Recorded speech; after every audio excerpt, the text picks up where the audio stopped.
Hello everyone, welcome back. This is Sakshi here. In our today's Holi special episode, we're making multi-flavored and multicolored Holi cookies. These cookies are flavored in rose, kesar and pista, and this recipe is definitely a must try for the festive season. All the ingredients can be found in detail in the description box below, so please do check them out.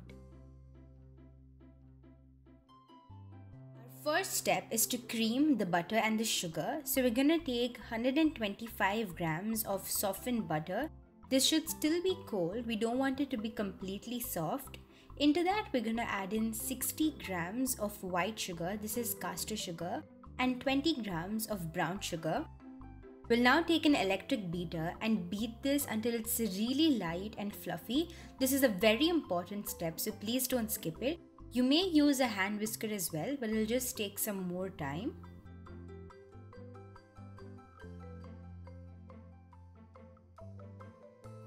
Once that's done, we can add in half teaspoon of vanilla essence.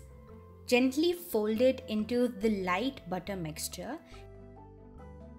And then add in 160 grams of refined flour. This has been sifted. So we'll first mix the flour and the butter with the help of the spatula and then bring in the electric beater and beat until we form a crumb-like texture.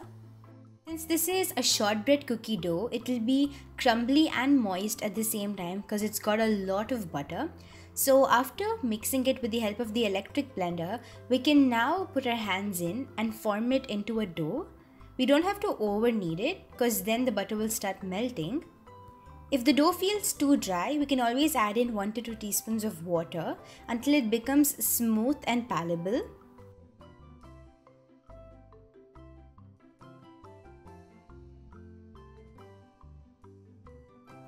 I'm now going to weigh the dough. So this is around 335 grams and I'm going to divide this into 4 portions. This bowl has some saffron infused in water. Into this I'm going to place in around 80 to 85 grams of the dough.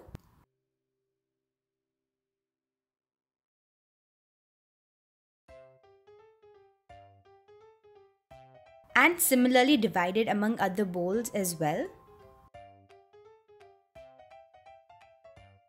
To one of the portions, I'm going to add in a little bit of green food color and some finely crushed pistachio and knead it to the green dough.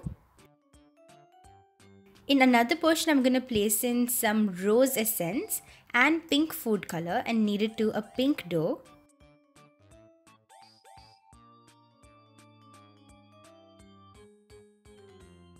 And in the saffron infused dough, I'm going to place in some orange food color and knead it to an orange dough.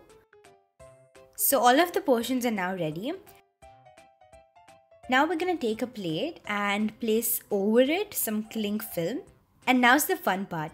So we're going to take tiny portions of each color of the dough and lay them over each other in one line.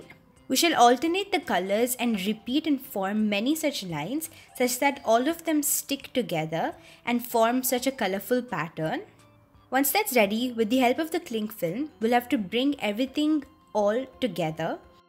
This idea was my mother's and she's doing the job right now, and I must say it's turned out really beautiful. This might take some time, but we'll have to be a little patient. The dough has now come well together. I'm going to take the cling film, roll over it and again shape it a little until it forms a nice log shape. Seal the edges again with the cling film and set it in the refrigerator for about 30 to 40 minutes until it firms up. So I've now removed the dough from the refrigerator. It looks good. I tried to knead it a little to shape it, but unfortunately ended up breaking it, but that's completely alright. Now is the time to take a sharp knife and cut biscuits out of it. So you may choose any thickness of your choice. I went to about 1/4 inch thick cookies. Once all of that is done, if there are any remaining portions which have broken out or the side portions, you can take the dough again and just knead it with your hands to form a round biscuit. We don't want to waste anything. We'll now place this over a lined baking tray, and then they are ready to be baked in a preheated oven at 160 degrees Celsius for up to 15 to 20 minutes. The cookies can be ready anywhere between this time, so please keep a close check over them after 15 minutes. We don't want them to brown up very much because we want to retain the color. So if they are turning slightly brown from the edges, they'll also develop a net sort of appearance when we flip them over. That means they're completely ready. We can transfer them over a wire rack to cool completely, and then they are ready to be enjoyed. These cookies stay fresh for up to 15 to 20 days in a room temperature, so they have a really long shelf life. I really hope you all enjoyed the recipe and the video. If you did, do hit the thumbs up button, share it with your friends and family, and don't forget to subscribe to the channel. Wishing all of you a very happy Holi. This is Sakshi signing off, and until next time, bye!